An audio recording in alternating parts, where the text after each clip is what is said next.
So when we started chanting Hare Krishna, by chanting Hare Krishna mantra, we started to realize, it became very clear that there's something more than this body, more than the mind, that the Atma is actually there.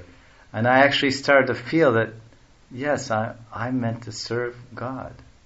I'm actually, God really exists. Of course, I already accepted that and had that faith. But by chanting Hare Krishna mantra, this is the first installment.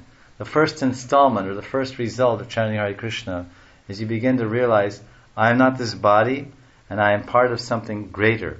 And I'm part of someone greater, and that great something, or someone, is God, or Krishna.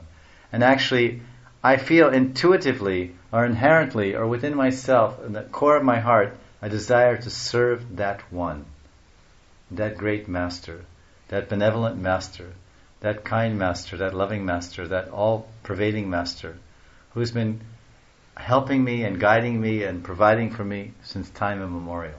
Such realizations come in various expressions in each individual as he enters into Krishna consciousness in the beginning. Is it right? Prakash, you're chanting Hare Krishna.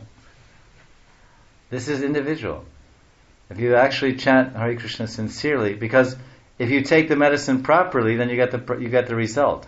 If the doctor says take 3 times a day and you take once a day, then the result may take some more time, or may not even come. So this chanting, when you chant Hare Krishna, has some result. The result is that your consciousness is becoming purified.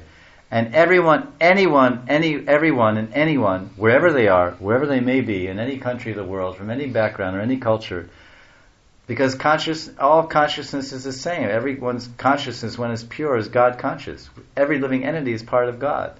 And in pure consciousness, we realize, I am part of God, and being a part of God, I have a relationship with God, and that relationship is based on love. And love is the foundation of a relationship, and the expression of that love is service.